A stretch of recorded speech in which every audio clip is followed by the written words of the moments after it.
All right, welcome into another edition of the Auburn Live Show, the Modcast edition. I'm Justin Hokanson, joined by Jeffrey Lee, Keith Niebuhr, and Cole Pinkston. What's up, everybody? How's everybody doing? I'm pretty damn good. Pretty good, pretty good. We're getting wet down here. A lot of rain down in Florida. I don't know what that means for you guys. We're supposed to get rain later. We got nothing. We got a little wind. So nice, far. Nice, cool weather for the game Saturday, right? Yeah, it's gonna be cool that evening, and then Sunday the high is like 54, 55. Good cold front coming in. Be a good weekend to be in the woods. Yeah. Does that mean I have to retire the shorts this weekend? I got to bring out some jeans or something. It's gonna be that cold. There's a 90% chance of rain today. Yeah. It's going to later. Yeah, I think Saturday evening, probably game time. I mean, it's probably going to be 50. Probably something like that. Well, 6:30, maybe not quite that low, but yeah, it'll be chilly by the time it's going. Yeah, that's for sure. Man, what a crazy couple weeks. What were everybody's thoughts on? Because I haven't talked with everybody about the Mississippi State game and good fight, good effort to come back.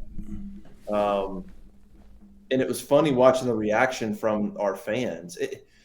I think I even wrote in a piece earlier, I was like, I almost had to write like, hey, just so we're all on the same page, like Auburn football is not about moral victories. Like, let's not get too far down that path.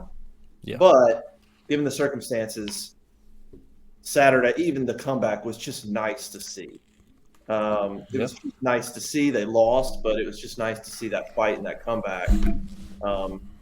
And then now, hey, they're coming home and they're expected to win. And if they don't, we want changes made. Just kidding. I thought the best way I could come up to describe it, and I think I said this on the call-in show, but there were two things, and I said if two things can be true, the only reason Auburn was in that football game was because of the head coach.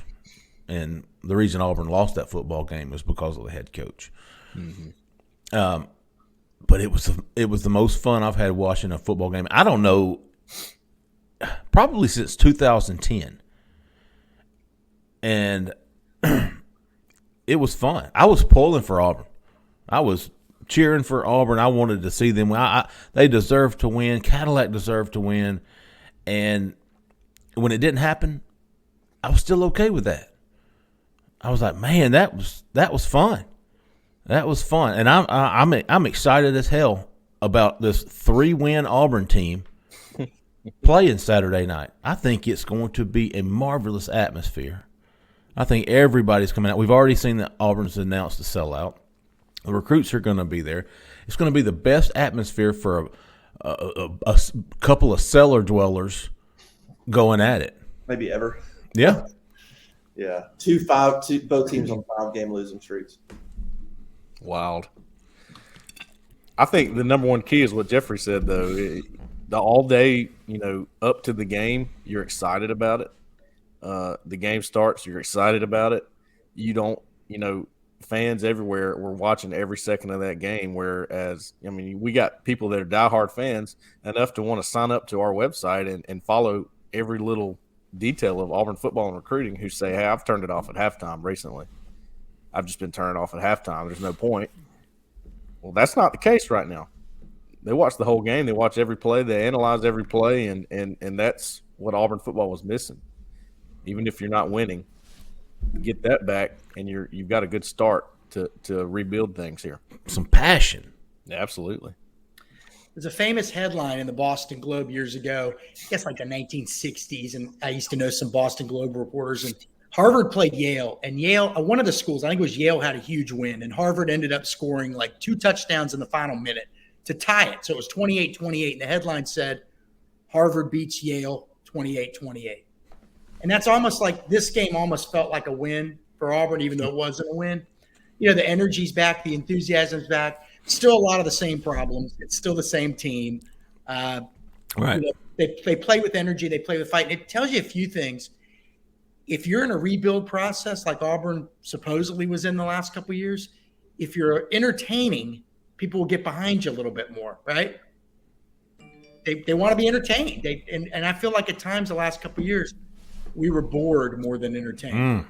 I hate to say that, but they were entertaining the other day. Again, Justin's right, though. No moral victories.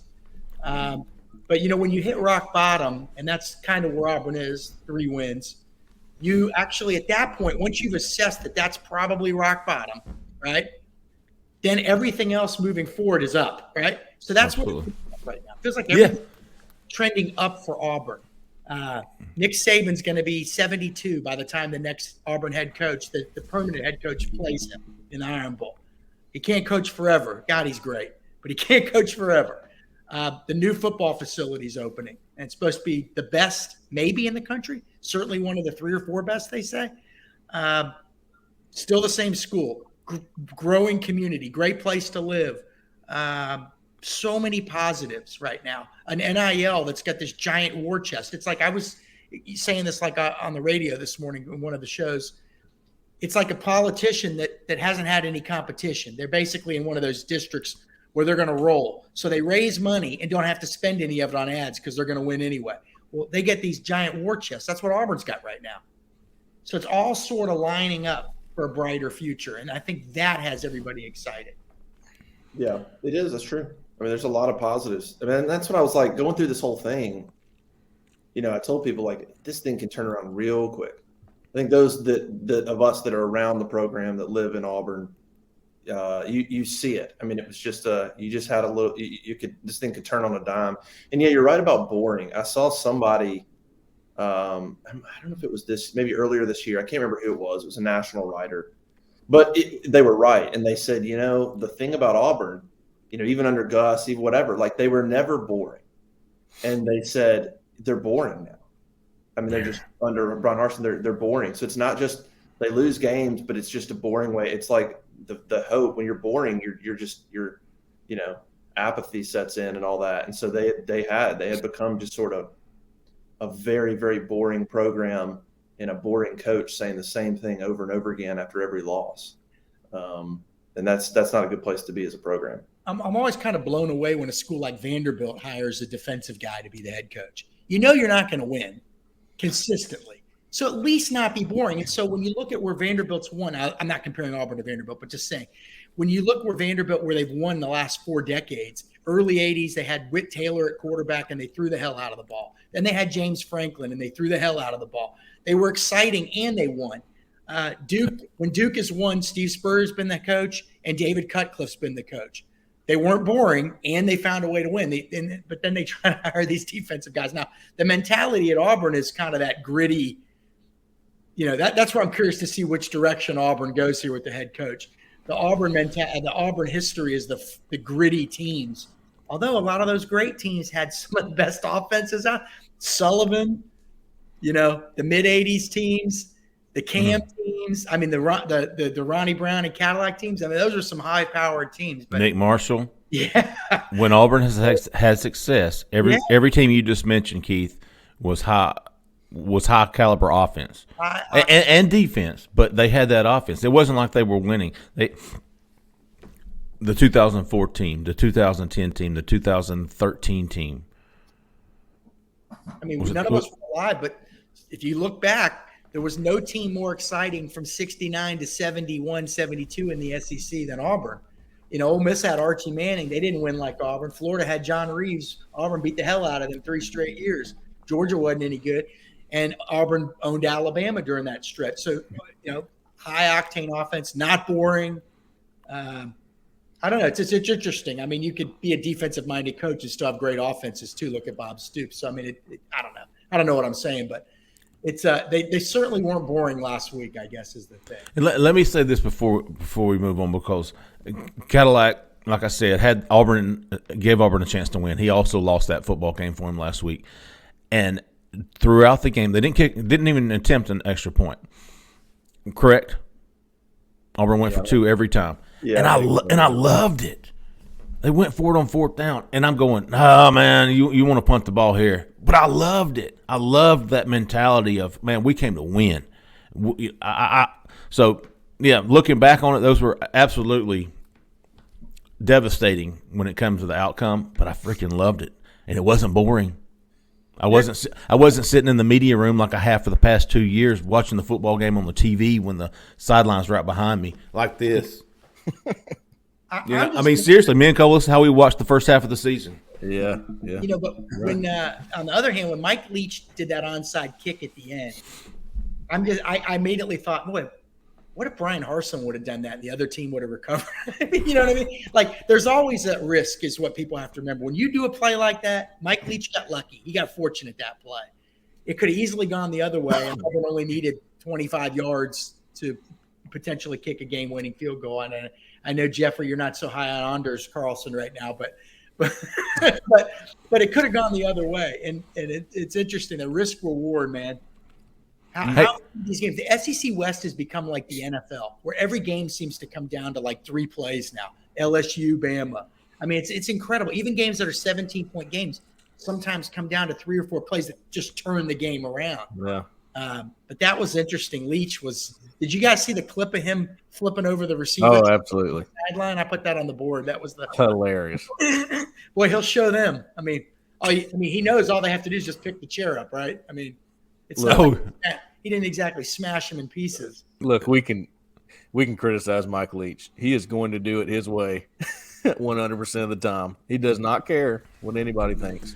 And it owns me for some reason. It's just hilarious to me. He's very good. I think everybody realizes there is a ceiling with him wherever he's at. Oh, yeah. And at Washington State, that unbelievable job. No recruiting base at all. I've been to that school. I went out there one time the year Auburn played him. Auburn played him in Auburn, and I was out there that summer, and I couldn't believe how far away it was from anything. 90 miles from Spokane, which has maybe 3 Division I players a year in Spokane. 5 hours from Seattle. The job he did was unbelievable, but he did nothing against Washington, and they would have lay some serious eggs. And so if you're a Mississippi State fan, you can tell they're getting a little antsy over there. They're seeing Ole Miss going for another 10. Yeah, their fan base is already split. Oh, yeah. Anyway, there's a lot of people that don't like him as it is. So that won't last. That won't last too much longer. Well, before we get into the A&M game, let's talk a little bit more about kind of where Auburn's at right now, this coaching search, and what direction they should go. We heard John Cohen on Tuesday get introduced as AD.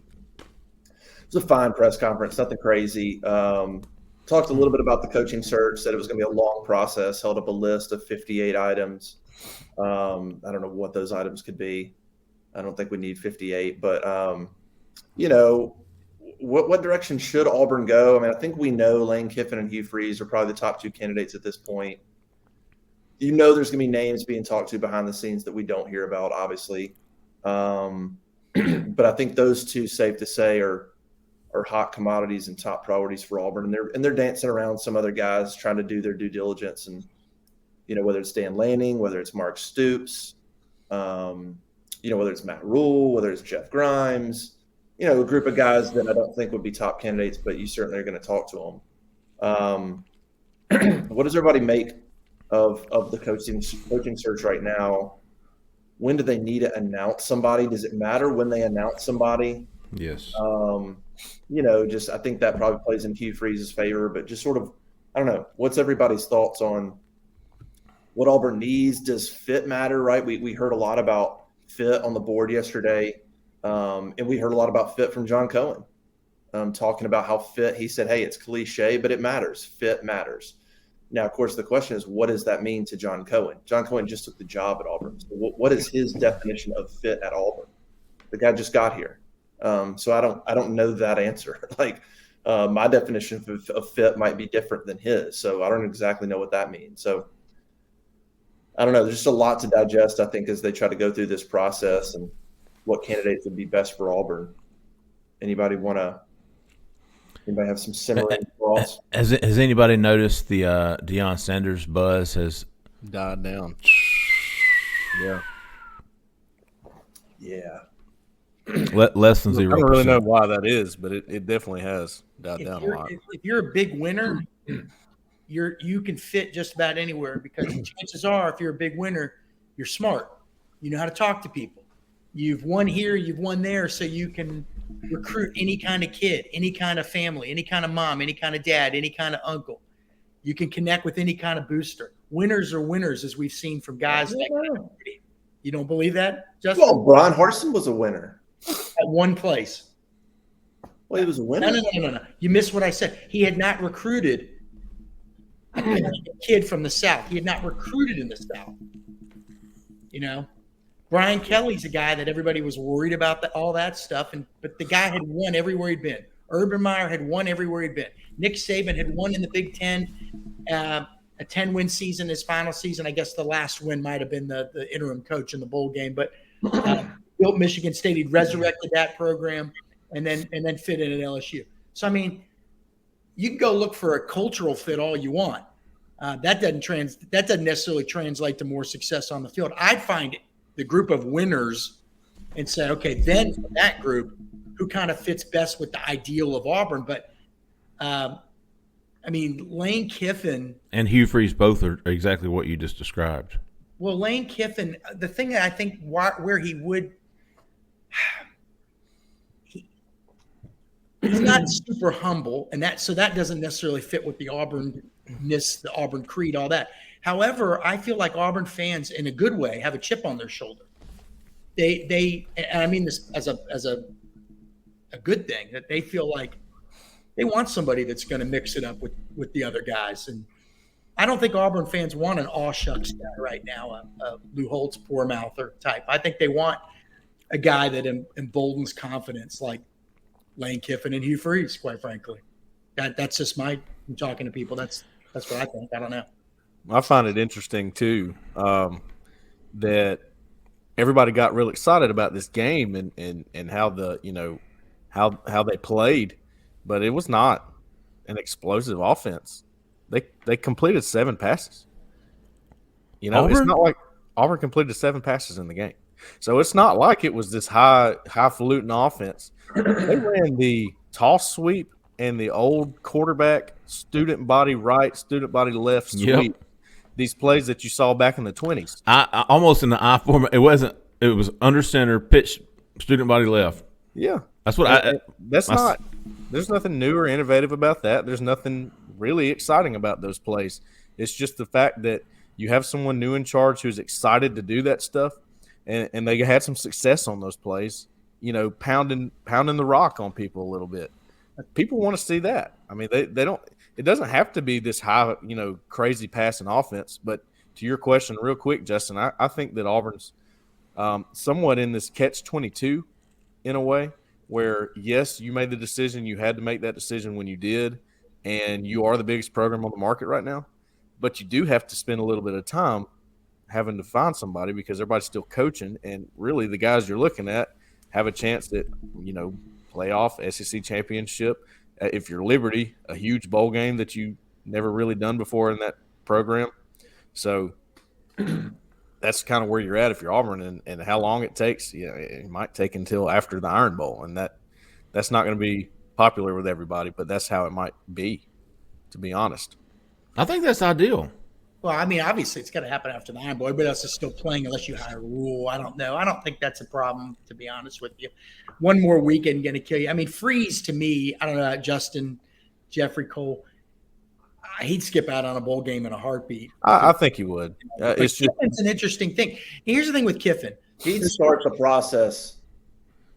There would be things rolling. He might say, hey, I'm going to coach out at Liberty, but I'm going to start hiring some staff. They're going to start making things would be happening behind the scenes with him. But if Kiffin, let's say for argument's sake, in the playoff. Oh, I don't. That's a really hard call, and we've talked about that. Like, I don't know. Let's say Lane Kiffin was above and beyond the top choice. Yeah, we want him. We're going to pay for him, whatever. And he beats Alabama, and he somehow sneaks into Atlanta. Okay, that's an extra week. What's the date of the one more week? I think, Justin. Right? Yeah, one more week, and December 3rd. I think they lose to Atlanta. Let's say they don't make the playoff, but they're still New Year's 6 or something like that. And he's like, "Hey, look, I'm finishing the season with these guys, or whatever." What do you do? I don't know if Auburn's in a position to do that. Didn't they have that with Kirby Smart? Wasn't that the deal? It was. He wanted to. Certainly part of the deal. Yeah. But this is different. This is a guy that is the head coach of the program. I don't know. Who knows? I mean, I don't know. At that point, if you're not in the playoff, you probably move on. And here's my concern with Kiffin right now. if he beats Alabama this weekend, forget about the SEC championship game and all that. I get that. But in his head is what I'd be concerned with. Yeah. If he beats Bama this weekend, does he think, you know what? I don't need to go to an Auburn to win a national title. I can do it at Ole Miss. Look how close I'm getting through the portal and all that. That would be my bigger concern. Because, well, we don't even know if he's happy there. You never know whether these guys are truly happy anywhere, right? You don't know that. But just suppose he's looking hard at Auburn, and maybe the difference is, well, where can I win big at? Well, Ole Miss is never going to play, apparently. I need to look at their future schedules before I say that. But in recent years, they haven't played that tough non-conference opponent that Auburn's played, right? And they don't have that crossover game with Georgia. Who is their crossover opponent? It may be – is it Kentucky? Vanderbilt. So the path is a little easier in that sense, but it's harder in the sense that you don't have the resources you would at Auburn. But again, if he beats Bama, he may be thinking, I got everything here. That's kind of getting over the hump, right? Look what I just did, yeah. And it can be replicated. Now, the other side of that is they haven't had when was the last time Ole Miss had back-to-back 10-win seasons that I read? They've never done that, so this would be their first time. Well, does that mean that it might not happen again? You know what I mean? Like it ain't easy to do. So he's going to have a lot. If Auburn is in fact going after him, he's going to have a lot of things to think about potentially. Yeah, he's trading Vanderbilt for Georgia, by the way. Oh well, there you go. There you go. And it doesn't seem like there's a few schools that it always seems like the SEC. Arkansas is one. The SEC always just hammers them with the schedule. There's 3 or 4 that always seem like they get the easy side of everything. And then 3 or 4 in Auburn and Arkansas being 2 in the West. Yeah. See, I think that's why I think that's why he's asking for. Well, he's also playing Kiffin, so he wants all the money in the world, and he's about himself. But I think there is a part of that that's like, I think he has question marks about Auburn. A little bit of a rebuild. He does not want to. That dude doesn't want to rebuild anything. He wants to win now, next year, the next year. There's no time to rebuild. So if he's looking at Auburn's roster and going, okay, like, so if we went 7-5, am I cool with that next year? The whole booster situation, I don't know how he feels about needing to answer to those guys. So I kind of wonder how much that plays into him saying, yeah, sure, I'll come. You pay me $100 million, like 10 years, $10 million. You know, at that point, yeah, I'll come. But it's such a crazy high number that it makes me wonder how much he actually wants to come versus, well, yeah, I guess I'll come if you pay me all that money. Yeah, well, we know Auburn has the up the ante. I mean, it's like you're sitting in your house and you have no intention to sell. Someone calls you and says, hey, I'd like to buy your house. And you go, okay, $2 million is yours. You know, I really don't have that much of a reason to leave if I don't absolutely have to. Yeah, Auburn might have to call his bluff. Well, the other thing about him is, and I interviewed him a long time ago, by the way, when he first got named OC at Southern Cal. His dad was the Bucs defensive coordinator at the time, and the newspaper that I worked for in Tampa had said, hey, or I suggested it, hey, why don't we do a story on Monty Kiffin's son? And nobody knew about him, and he was like the nicest guy. I mean, 30-minute interview, couldn't have been any. He was shy, seemed humble. And now you see him now. He's kind of a little bit different animal. But one thing we know, he does have and that's okay. He does have a big ego. Nothing wrong with that. And the guys with the big egos like being on the big stage. And again, I'm not trying to demean the Ole Miss program, but they haven't won an SEC title since 1963. Okay. It's not the same stage. It's just not. Right. Does that factor into it too? I mean, money, ego, can I win? Schedule. Am I closer to the beach? Am I closer to my family? There's a lot to think about. I'll just tell you what I think. Yeah. And again, predicting head coaching hires is dumb, and there's so many factors that go into that I am not pretending to tell you that I know what's going to happen in the future. And that's why I've just stayed away from really any type of advocating for any of them, because first of all, it's not my job, and second of all, I mean, who knows? You got to have alignment. You got to have just so many things have to go into successful program and falling into place. But I have a hard time wrapping my head around Lane Kiffin as the Auburn head coach. It doesn't add up to me. It just, I don't know. Sometimes, I don't know. That's how my mind works. Sometimes I try to think, like, does it make sense? Can I see it? I don't see it. I don't think it would work. I just don't. I mean, I think he's a good coach. I think he'd come in here and get talent. I do think a lot of those things would happen. I just wonder about Auburn people. They do care about, regardless of what some people. There's some people that are like, win. I don't care what you do, win. I get it. Fit still matters at Auburn, in my opinion. It just does. They don't care what Bruce Pearl does behind the scenes, but he's out in public and he's saying the right things on videos, and he can do no wrong. Doesn't matter what he's like behind the scenes. And so I think fit matters, and feeling like you want to be a part of the community matters, and sort of inserting yourself into what Auburn is and saying like all that stuff. They care about that, and unless you're going to come in here and just win 11 games every year, fine. But I don't think that's reality either, not in the SEC. So I just don't know. And Lane's not like that. I mean, anybody you talk to that knows Lane, he's not like that. He's not going to come in and love Auburn and War Eagle and the Auburn Creed. He didn't give a shit about any of that crap.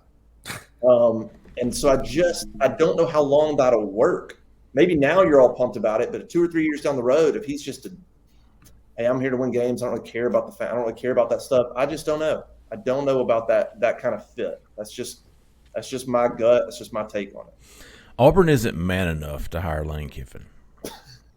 I'm just telling you. That's why I said the other day on the board. Yeah. It is and has been, in my opinion, Hugh Freeze until it's not. I mean, that's just, and I'm not saying he would be a bad choice. I just think Lane Kiffin is on a different level than Hugh Freeze. I don't know about fit. I don't know. I saw the McCready. Hugh Freeze would. That's probably because McCready doesn't want Auburn stealing another Ole Miss head coach. But I'm Justin. I don't see Lane Kiffin being Auburn's coach, but for different reasons than you. I think it's too good to be true. I think Hugh Freeze is the easy choice. Everything lines up. The money, he's cheap. As I said before, he crawled to Auburn on buck naked with his butt cheek spread on broken glass to be the head coach. The money, he's going to be 50% off clearance aisle. While Lane Kiffin's out there on the front table, he's going to be cheap. He can come at any time. Auburn boosters love him. They've been wanting this guy for a while. So to me, it's just the easy choice. It wouldn't be as big of a splash as Lane Kiffin, but I think players and recruits know him. I think it would help recruiting. But I think, to me, you asked about timetable, and we've talked about this before, but you've got 3 weekends in December before early signing day, starting with December the 3rd, which is, if I'm not mistaken, the SEC championship game. So you need ideally, you would like a head coach hired the day after the Iron Bowl. Yeah. And that would give him a week to prepare for the first of 3 official visit weekends. So when you take into consideration all that, it just, to me, Hugh Freeze is the easy choice. Not the best choice, in my opinion, but the easy choice. They've been making a lot of easy choices. I know it. That's why I said Lane Kiffin's too good to be true. Look, we talked to different fans, and you guys grew up with Auburn, but the Auburn fans I know, and look, I think if Freeze is your pick, I think you've still done great. By the way, I think right. There's a bunch of guys that are going to win at Auburn. I mean, it's a great place, and a lot of guys are going to win there. But I know a lot of people that are ready to take it to the chin of some of those other big boys out there. And there's one guy they think can do that, fit or not, cultural fit or not. Yeah. I don't know. I mean, Lane Kiffin's loved up Ole Miss. I mean, just because he's not out and about, and not everybody's Bruce Pearl. But by the way, one guy could get – and Lane Kiffin's an interesting guy. For all the things that he says, 99% of what he says is just kind of like this. It's that one thing. But if anybody could get that guy to love up Auburn and be around town and all that, it's probably Bruce Pearl, quite frankly. You know, it's funny you say that. I literally had a conversation the other day, and I said that to somebody. And I go, but not just because they have a history at Tennessee, but I go, maybe Bruce could what's the right word, right? Mentor, whatever. Like, hey, here's some good things to do here. Like, here's how I would come along, big dog. I can't wait. You do a few of these things, man. Just go out there, just do a few. I'll do them with you, something like that, and we'll And I had that same thought, Keith, that Bruce could be potentially somebody that helps facilitate, Lane to do a little bit of that, I can't wait to see what Bruce does with whoever the coach is. I mean, him and Gus had a great relationship together, and and he liked Harsin. Like, I guess I don't know. He through a lot of the crap that went on with Harsin, he tried to be a good, ambassador for Auburn or coach or friend behind the scenes to Harsin, like just coach to coach. He tried to support him when a lot of that crap was going on in February. I don't think he disliked Harsin either. I think Bruce will. There's not really a reason why he would, I guess, dislike him. But funny thing about Lane, real quick, he's got this big personality on Twitter, and obviously, like the whole grab your popcorn thing he did before Alabama.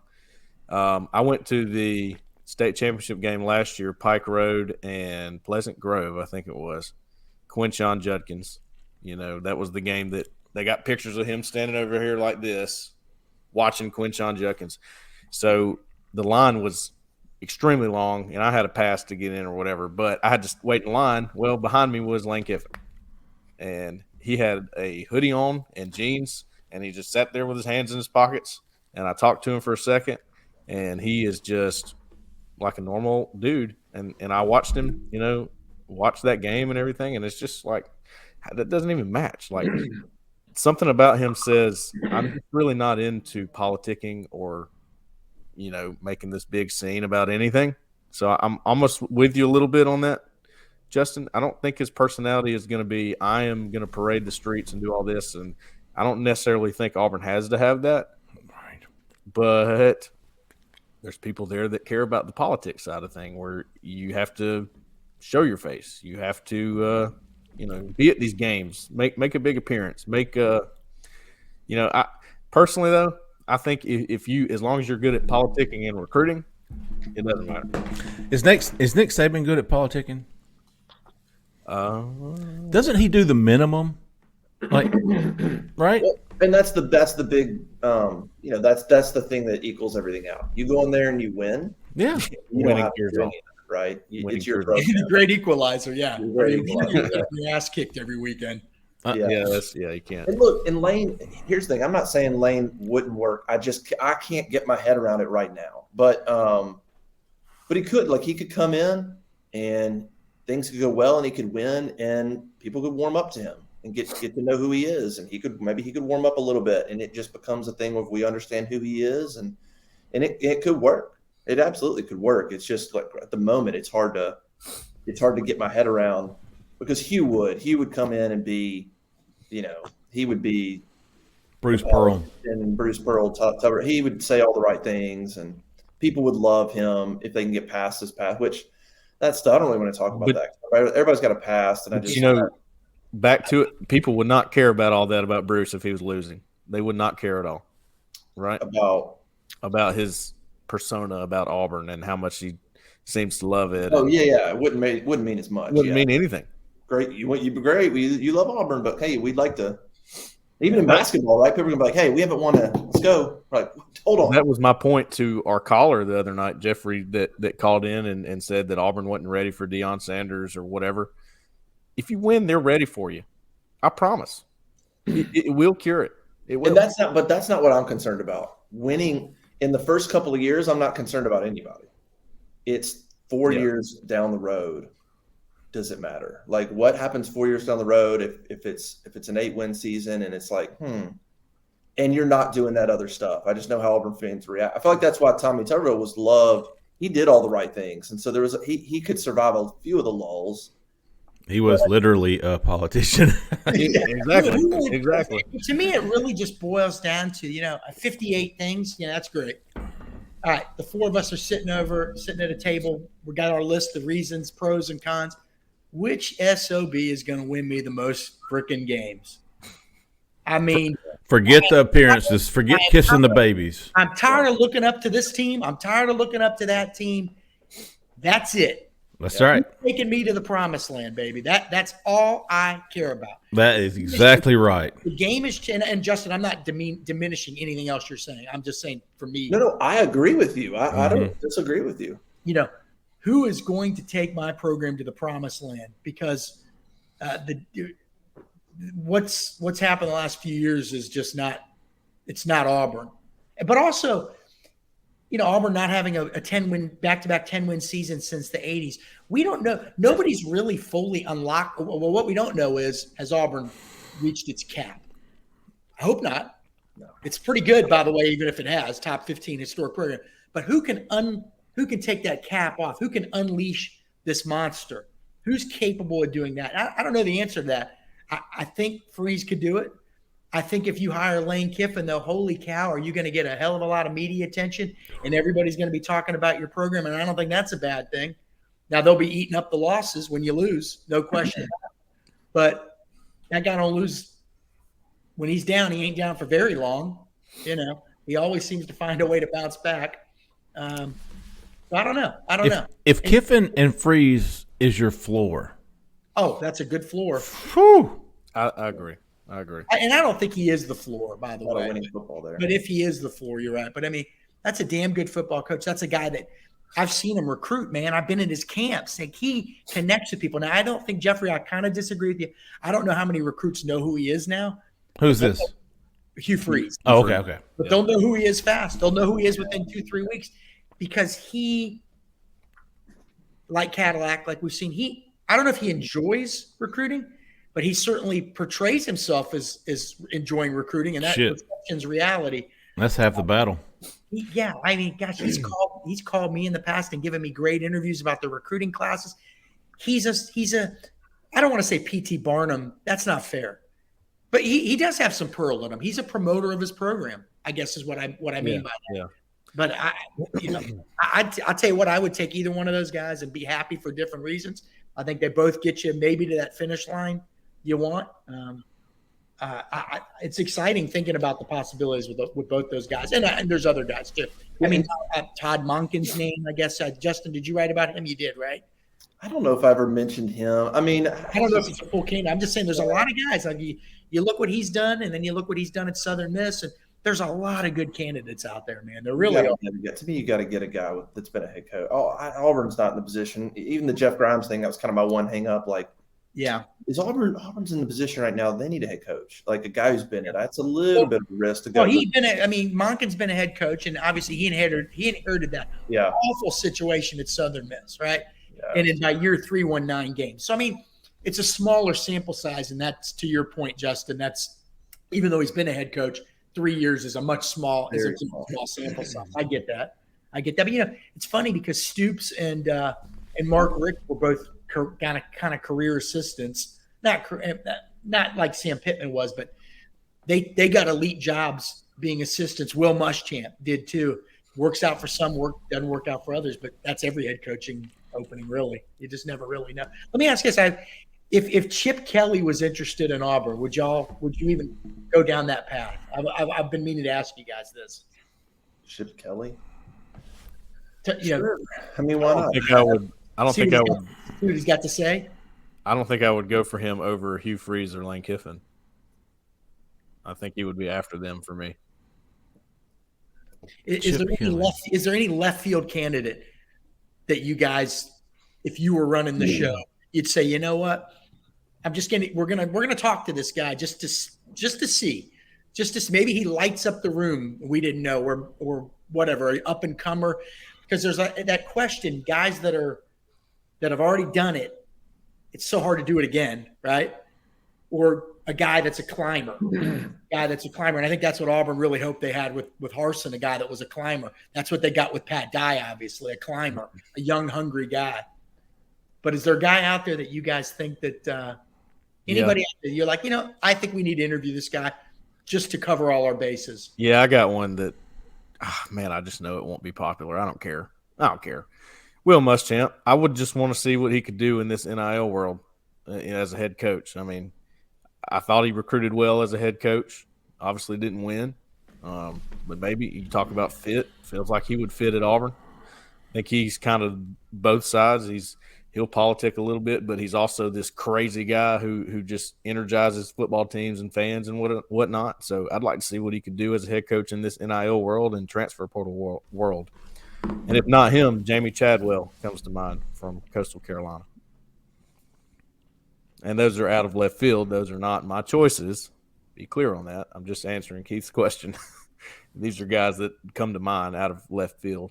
Yeah, I don't know much about Chadwell. I mean, I obviously built that program, but I haven't looked into him a whole lot. But I've seen his name tossed around a few times, and I've seen Muschamp's name tossed around a few times too. But that'd be a tough sell. I mean, you've been there twice. You've had an opportunity twice. I agree. I just would like to see what he could do. I don't know if Auburn's the place for that, but I'd like to see it. He'd be well liked. He's been here 14 times. I think he would somewhat. Yeah. I don't know about a left field. I don't know about a left field guy outside of those two. I mean, and it really doesn't matter. Those two guys seem to be kind of the direction that Auburn's focused right now. Well, here I'll give you two. I don't know about James Franklin, but I'd throw his name in there. He's got some SEC experience. I like him. I think he's a fantastic coach, fantastic person. But all these guys, all these fans who are just enamored with Carnell Williams right now, and the biggest fallback from Carnell Williams is that he doesn't have that coaching experience. There's a guy just like him with coordinator experience right down the road. I know who you're. He's in Tampa, Florida. Yep. I didn't even know I was a candidate. Wait a second. Wait a minute. I'm sorry, Orlando. Okay. Yeah. He's Cadillac Williams with coordinator experience. Mm-hmm. His name is Travis Williams. I'm not advocating for him. I'm just saying, if you love Cadillac and you think that's what kind of head coach you want, somebody who loves freaking Auburn, and the only drawback from Cadillac is that he's inexperienced, well, you've got that. You've got a guy who loves Auburn just as much, and they played on the same team. How about even him being a long shot? Even with him being a long shot, how about give him an interview anyway? Absolutely. That's what I'm saying. Left field guy interview. Also, give him an interview for him so he can develop the interview skills that he needs moving forward as well to give him a boost. I think Auburn owes him that for what he's done for Auburn. That's interesting because when I was, talking to guys about Jeff Grimes and trying to get that story together, what it's like to play for him, it was mentioned to me that Jeff Grimes got a small, very unofficial interview for an Auburn head job at one time and just blew people away. Just absolutely killed the interview. And they were like, man, I mean, maybe he needs to be considered one day. I don't know. I don't know if that's the way you go. I don't really think it is personally. I wonder if that was the Harsin hire. I don't know. Because he was very popular back in February. Just people were like, gosh, that guy. I mean, he's got the plan or whatever. He had support in February. He's still got support now. That's why you heard his name come up. There's some important people that like Jeff Grimes a lot. And I do too. That's one of those ones that I'm like, I think that would work. I like Jeff Grimes, and I think that he could probably – the staff – it would be a lot dependent on the staff. Well, see, when I heard his name, I'm going, where are you getting this from? What makes you think – and that lines up with what Cole just said. That makes sense. Yeah. Well, he freaking knocked it out of the park. Yeah. My point in the interview is what Keith just said. You just try things. See what – My only concern would be if Quentin Riggins is just to add some credibility. I think Quentin Riggins is one of those guys that is very impressed with. Well, Quentin would have sat in on an interview. Well, yeah. Right. Matter of fact, I think he did the Harsin hire. Was he not part of the? He's been a part of. I mean, he's like, and now he's very important to Chris Roberts. So he's one of those guys that, from what I understand, is a fan of Jeff Grimes. And I've never heard one bad thing about Grimes. Everybody that knows loves him. I guess my concern would be, and if he gets the job, I'll probably shut me out as a source, but as a contact. But seriously, I've never heard a bad thing. But I guess my concern would be, everybody says, well, like it would be dependent on the staff. It'd be dependent on the staff. I get that. That's every guy. But what you have at the top is so important. It's so important, and people just wouldn't know who he is other than a small circle of Auburn people. And again, that's a bigger deal to me than it may be to some other people. See, we're looking through recruiting eyes too. Yeah. Well, it's probably And in these meetings, everybody's got a plan. I remember what we heard about Brian Harsin. He's got a great plan. He's got a great plan. Well, Mike Tyson said everybody's got a great plan until you punch him in the mouth, right? And Brian Harsin got punched in the mouth, and that plan went down the drain. Hugh Freeze has been punched in the mouth, and he's gotten back off the mat. Lane Kiffin's been – so, in other words, we know that those guys, when they get punched, they come back. That's the only question with a guy that's a career assistant. Doesn't mean they're not capable. Look at Sam Pittman. Although now they're not as good as people thought they'd be this year. Yeah, but nobody predicted the turnaround as quick as that happened. Like, that's what I go back to as head coaches. Nobody. That dude came in and like that. Arkansas immediately was better. Yeah, well, they had recruited pretty good. They had recruited pretty good players before he got there. They just weren't doing anything with them. But the switch in physicality and the way they played. I mean, that's Kendall Browse. Maybe Grimes could do the same. Maybe Grimes could do the same thing. It's sort of the average fan, not in the Auburn bubble, and actually a lot of casual Auburn fans too would see that as an out of left field hire. Yeah, and sometimes perception, and it's not fair to Jeff Grimes, by the way. But what would the perception be outside of that group that really loves him? It would be, boy, we must have struck out on a bunch of guys. And that's not fair to Jeff Grimes if that happens, by the way. But that's how people would think. I don't know. He might be great. Is there any dispute with any of us that if Jeff Grimes were hired when Brian Harsin was hired, that it would have gone over a little bit better at that time?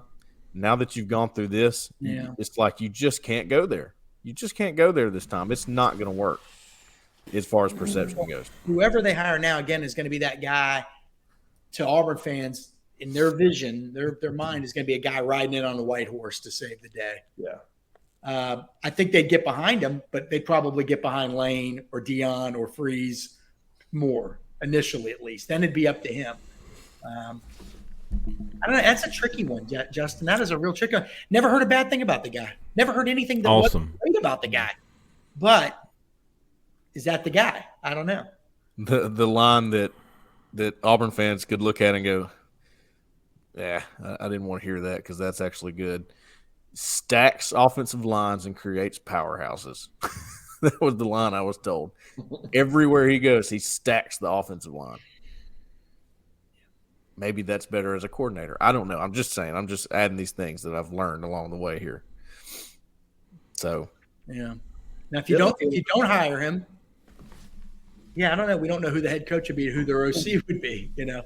Well, and the big question around Freeze is, and we can move on, but the big question around Freeze is the relationship is the John Cohen angle and the Roberts angle, and Roberts has and his, he's going to let Cohen make the hire, but his thoughts around hiring Freeze, and then John Cohen, who was the AD at Mississippi State when Freeze is at Ole Miss doing everything he's doing. I don't personally know what John Cohen thinks of Hugh Freeze. I can't imagine it's great considering where he was when Freeze was doing everything he was doing at Ole Miss. I can't imagine John Cohen loves the thought of now hiring that guy. I could be completely wrong. But that's just an interesting dynamic that I don't know. I don't know if I can find that answer out, but until we do, when he talks about fit and all that stuff, I mean, geez. I mean, that was a lot. He talked about fit a lot for him to then turn around and go get a guy like Hugh Freeze, who was doing the things he was doing when John Cohen was the AD in the same state.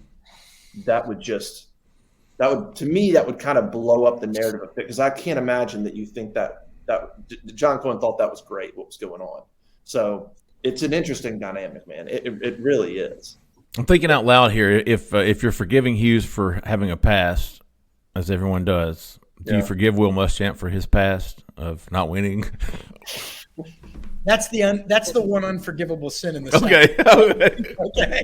You can get hookers for recruits, but you can't. That is it. Okay.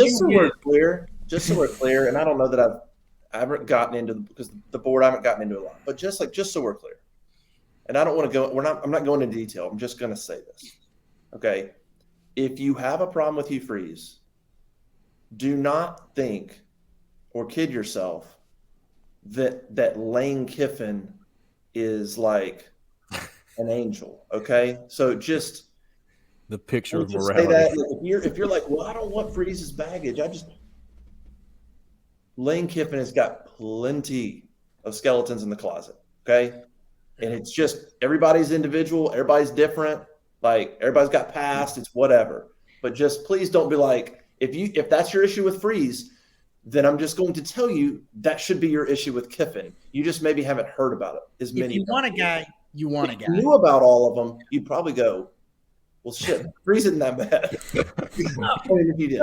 We're all, I mean, yeah, I mean, I'm not hiring a guy. I mean, look, you don't want a guy to have a huge arrest record or whatever. But again, you know, what is the baggage and what's the assessment level? I mean, people are going to, no matter who you hire, they're going to find something, right? They're going to find a boogeyman to make, you know, make Auburn look bad to outsiders. So just hire who you want to hire and then let the chips fall where they may.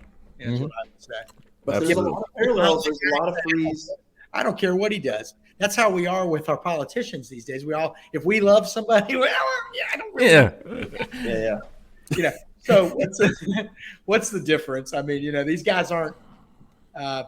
Is this guy winning? I mean, what's he doing? Is he not just a total embarrassment to the program? If he has to be forgiven by the SEC or whatever before he can come back, is it days, months? I mean, what is there a timeline here? Is it like okay, statute of limitations? Today you can come back, Hugh Freeze. This is the day. I feel it.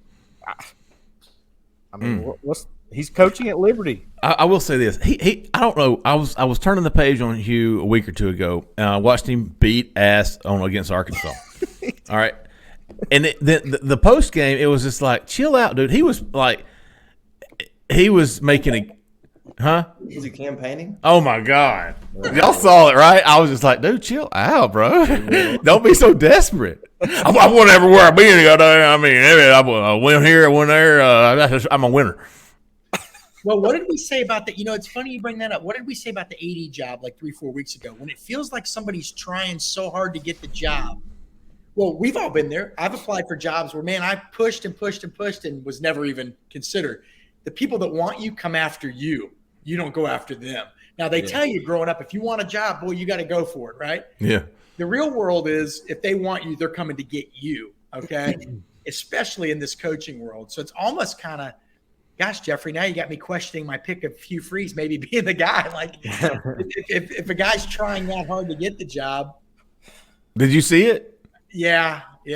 But he's right. He has one. I know. But don't tell me. I mean, the guy just beat Arkansas, for God's sakes. I mean, chill out, dude. It's one of those things. Well, that ain't right. And you know what's funny? Wrong. At his school, you know, and their one loss, by the way, is Wake Forest, who was overtime in the top 25 or whatever. I mean, shit, top 15, weren't they? Yeah. Speaking of great coaches who you wish fit the Auburn DNA, that guy at Wake Forest is as good as they get. But yeah, Hugh. I mean, people would. At first, they'd be the butt of a lot of jokes, but then when he's the first season where he's 6-0, then they're not the butt of the jokes anymore. I mean, the guy's good. He's a winner. I mean, let's be honest. Here's maybe how people should look at this. Like everybody's out there. Here's maybe how you should look at this, and it's kind of I'm trying to watch the process. If whoever's hired, if you put them in a room and Robert says I'm good, and Cohen says, well, I made the hire, so I'm good, and the boosters say I'm good, then like to me that's pretty important. And whatever you as a fan think about anybody as a coach, whatever your reasons are, if those guys are saying, well, we're pretty aligned, then I think you should go, hallelujah, I'm behind it, because that's what Auburn doesn't always have. And so if you've got that alignment, which under Freeze you would, because we know what the boosters think, and Kiffin you would have that alignment with really either of those guys. So I think if you're a fan, man, you're just looking for that alignment. If you feel like there's good alignment with the hire and support in the direction you're going, then I think you support the decision, man, and you'd be happy. Because I just the time of trying to meddle and as a fan just tear everything down, it's just at some point that's got to stop. I can just tell you that there's important coaches at Auburn, okay, that if they could say what they really think, that's what they would tell Auburn fans. They would tell Auburn fans to just shut up and please start supporting the decision, support the administration, especially right now. So I don't know. Maybe that's how they should look for it. If there's alignment, I'm cool. If there's not, then you got something to worry about. But I think with Kiffin and Freeze, you would have alignment with either one of them, and so I don't think those are bad hires at all because of that.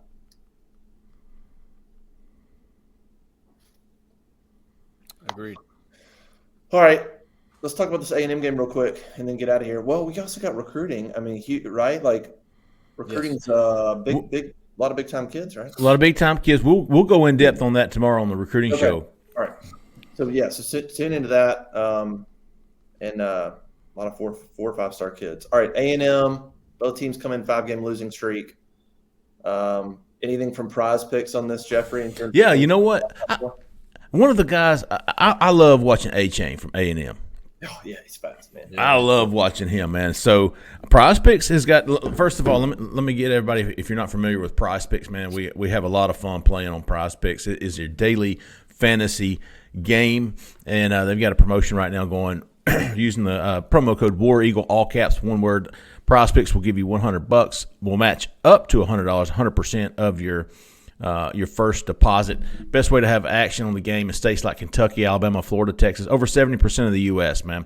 And how does it work? You pick 2 to 5 players, and if they score more or less than their Prize Picks projection, you win. And Cole and I have been doing real well. I hit both Auburn guys last week. Tank over 60, Robbie over something.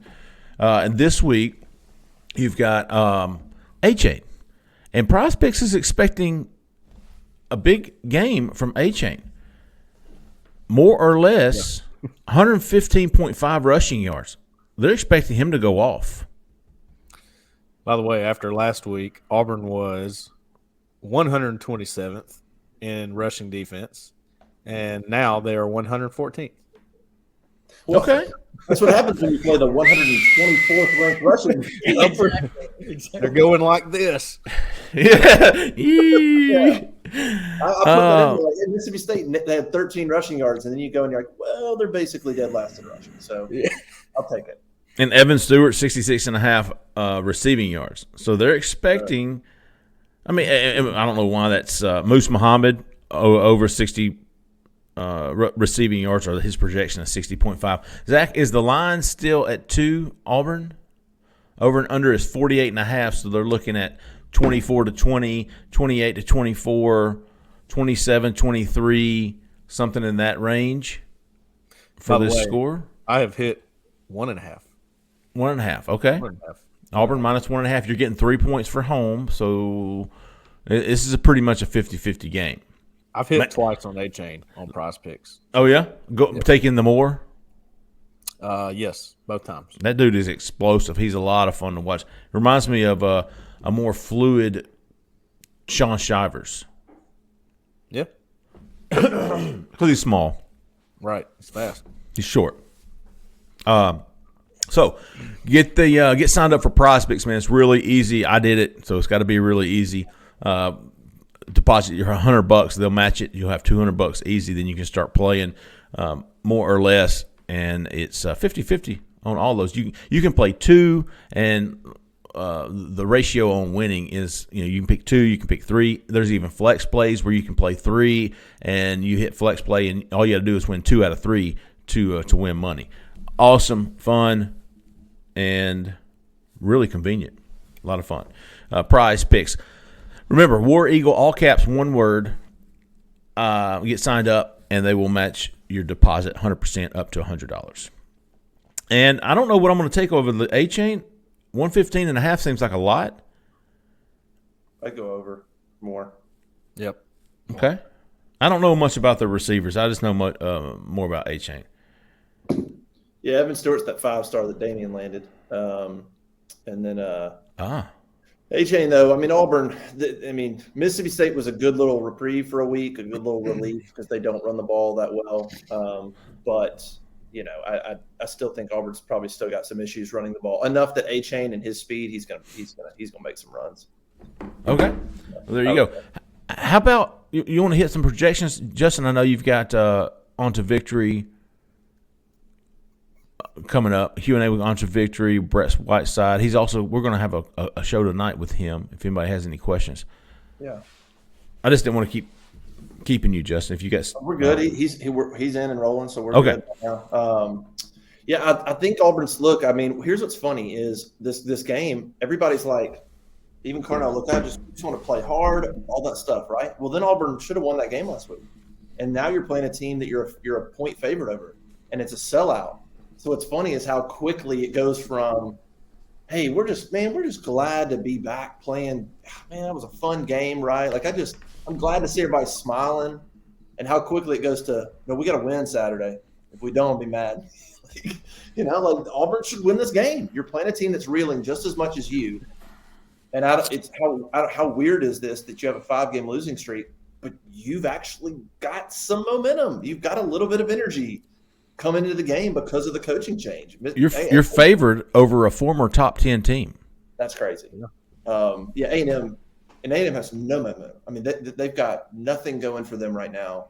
So it's a game with all the energy and the passion, and Auburn needs to turn that into a win. They really do. They really do. Doesn't mean anything long term, but for the here and now, they need to go turn this into a win. Keith, what?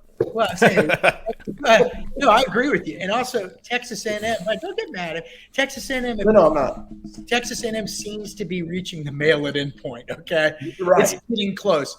Jimbo said that. They had so many guys had the flu last week, and now there's guys with the flu. So it's excuse mode. It's these are the things that teams say when things are going completely off the rails. Okay. And Keith called this 3 or 4 weeks ago. Well, they still have some talent. Okay, maybe not at the quarterback position. Now, Haynes King's not going to be the starter this year. This week, the other guy's going to be the starter, right? What did you say? Connor Wegman, he's going to be the starter this week, and not Haynes King. But man, they're playing for nothing, man. When you have goals, you used to see this sometimes like a Florida State, 15 straight years in the top 3. And then that first year where they're 4-4, man, the wheels come off fast because these guys ain't used to it. This team had high expectations. I mean, we didn't. None of us thought they were going to be that great, but apparently other people did. And now they're looking at a bowl game. They're the laughing stock of the SEC West and maybe all of college football. I mean, at least the Auburn players see the rainbow. These guys, I don't know what they see. The transfer portal and their coach doesn't really stick up for them that much, and they're the poster child of what could go wrong with NIL. Yeah, they still have talent. That talent alone can keep them in these games. Shoot, they almost beat Bama. Some people think should have beat Bama. Yeah, but that's what I was going to say. Is the one problem with this A&M team is that they do have talent. They have a lot of it. It's crazy that they're not winning, but when you're looking at playing them this week as opposed to Mississippi State, they have more talent than Mississippi State, bottom line. So you have to be weary of this, and that is a concern going into the week. And by the way, not only do they have 3 wins, let's not forget one of their wins was over Arkansas, who basically handed them the game, right? Yes. Handed them the game. Missed field goal at the end and literally gave them a fumble where they're going in for a big lead, and it goes 98 yards the other way. Well, say hello to Auburn and Missouri. And another win was 17-9 over Miami, which at the time looked like it was going to be a win that would get Texas A&M into the college football playoff. Okay, Miami's gone in the tank since then. And so this really should be 2-7 versus. This really should be 2-7 Auburn because they should have lost to Missouri versus exactly 1-8 A&M. Yeah, they beat Miami. Miami had 450 or something. They had no problem moving the ball that day. Just couldn't find the end zone. So really, I don't want to say they should have lost that game, but they could have certainly lost that game. So that leads you to the first game of the year would have been their one convincing win. And correct me if I'm wrong, they didn't play great that week either, did they? No, I think they really offensively, they've been an issue all year. Yeah, they played bad against somebody that isn't even worth a crap. So they're just not any good. We have a big enough sample size. I need to see. Of course, they lost to App State by 3. That was big. One of the not even one of the better App State teams of the last 20 years. That was the big shocker because they were ranked like 6th when that happened. And then they came back and Miami was 13th. They beat Miami and it's like, oh, they're back.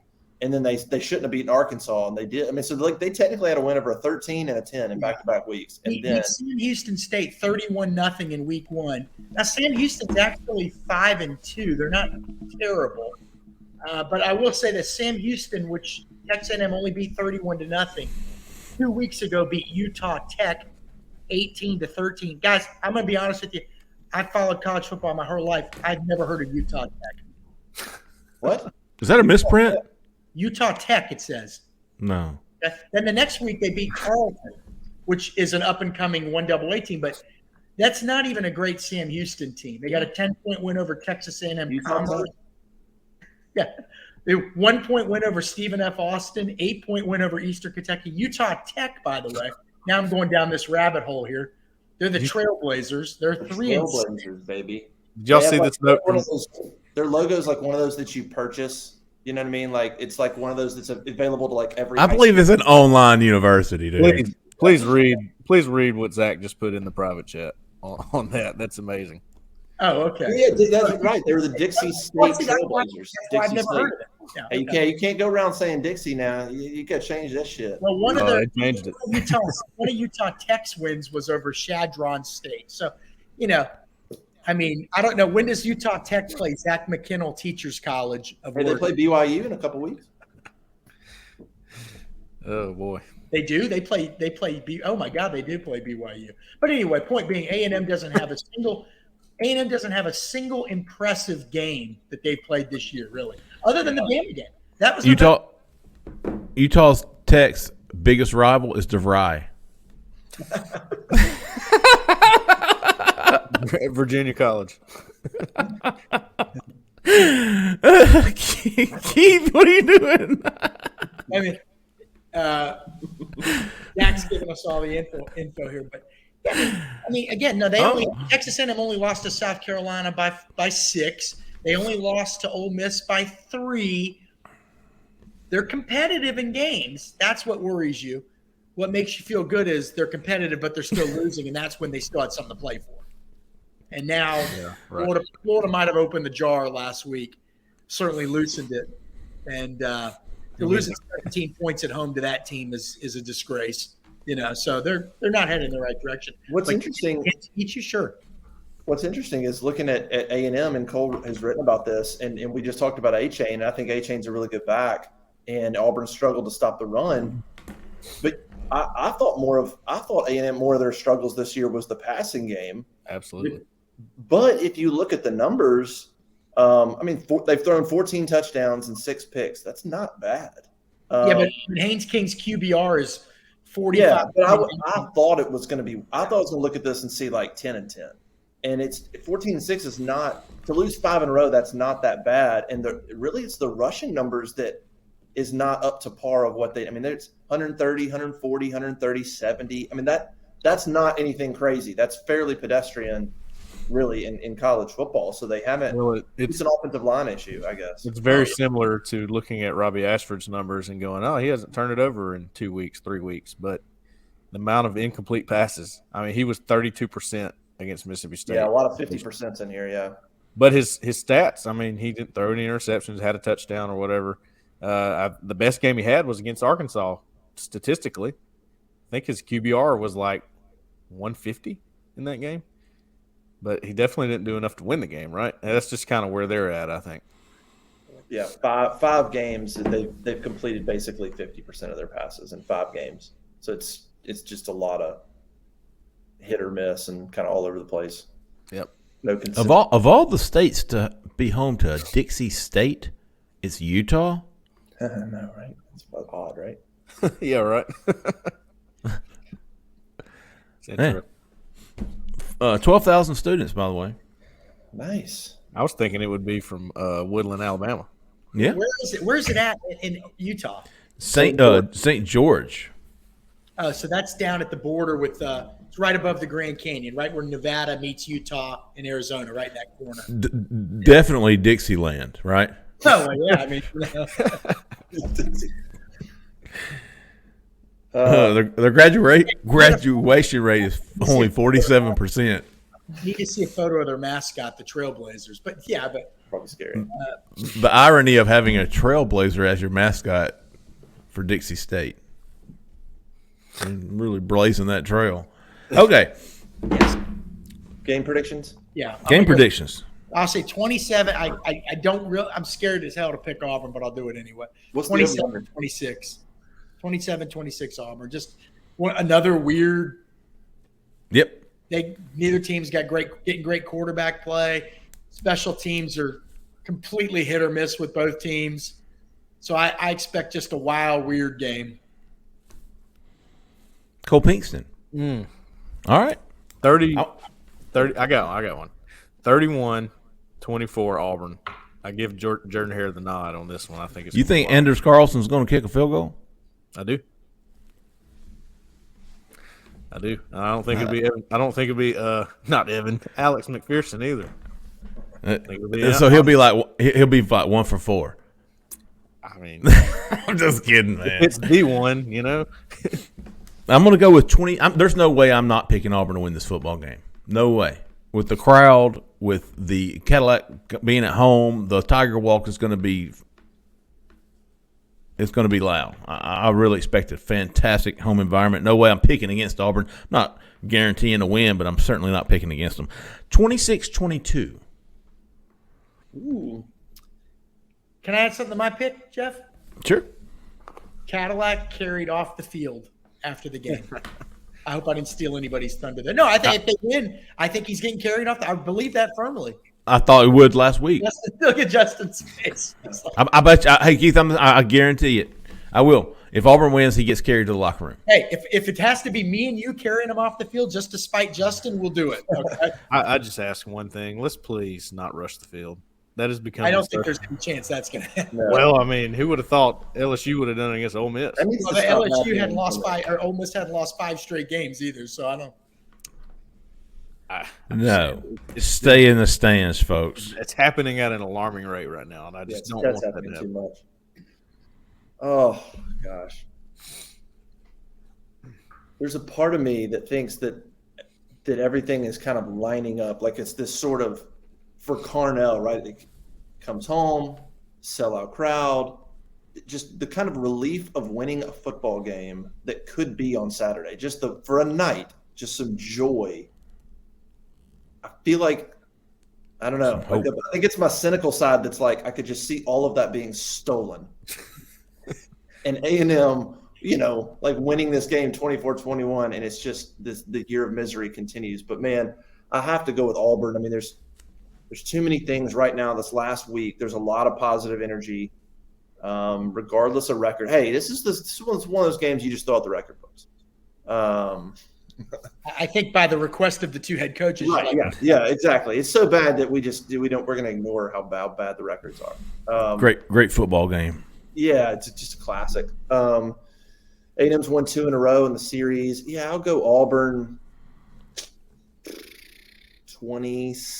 Thing is, A&M's defense is not bad. Like they're a pretty physical unit, especially on the defensive line, I think. So let's say 24-14 Auburn. Oh shit. Okay. Their defense has been decent, but they just got absolutely just destroyed. Shredded. By an okay offense. So, and that was at home. And that makes me think that they're mailing. I don't want to say mailing it in, but they're not at 100% anymore. You know what I mean? And that makes a big difference. Well, 10 years ago, these 2 teams played on this field, and it was the home team mailing it in as A&M scored 63 points with Johnny Manziel. You guys were there. I remember watching that on TV. How bad was it in person? I mean, you just look up and you're like, I'm watching an opponent in Jordan-Hare Stadium put up 63. I mean, it was like 63-21. I mean, it was just unbelievable. Yeah. I wasn't watching the game. I was watching Johnny Football. That was fun. He had the big shoes. His shoes always seemed to be like 3 sizes too big on him. They'd be flopping around at the toe, Zach in the back's got it 24-20. Auburn. What a bunch of homers we are, man. Oh, yeah. I have to put my sunblock on. Well, it just feels like it means more to Auburn than it does Texas A&M, right? It just means more. You think Hartson will watch? You think you watched at any point, or you watched a highlight, or was at all curious how last week went? based on what you're saying, Justin, or I was thinking about the same thing. If I was him, he had that going away message. He should have tweeted something out before the last week. Love you guys. Go kick some ass. That's how you get people to, you know what? He cares at least. Instead, that's the thing. He was in Cancun or something like that. No. You're assuming that fake account, I think. Oh, was it? Okay. Yeah. He doesn't care though. So that's the problem. Too many of these guys care about numero uno. He doesn't have enough empathy to think like that. Well, also, to people like that, we know he has a right-hand man. He got fired too. But what good's a right-hand man if they don't say, hey, Cole, you're acting like a jerk. You need that. It needs to be more of a friend, a person that will tell you things like, hey, have you thought about tweeting this out? I'd love to see that from him. Hey, congrats to Cat or whatever. Man, they did talk him out of something recently. It was probably good for me. Actually, would have been bad for him. Maybe later on, maybe another Modcast will go into that. Yeah, it'll be interesting. I think he's already back in Boise though. I think he's already got a vacation home for real. I think he's bought a vacation home like within the last week. He's in Boise. He'll be fine. All right. Anything else? Call-in show Thursday night with Brett Whiteside, OTV on to Victory, and then recruiting show. You mentioned Keith. You mentioned tomorrow morning. Tomorrow morning. Okay. I'm sorry, Harold. What's today? Thursday. God, my Veterans Day, man, it's messing me up. Brooks is, they're out of school tomorrow, so that's why I've been a day ahead. Friday morning, yes, recruiting show. It'll be out around noon. Little hit of recruiting. Yep. Big one. All right. Well, let's get out of here. Everybody go enjoy their Thursday, and should be a nice weekend. Appreciate everybody joining us. AuburnLive.com. Go subscribe. We'll see you.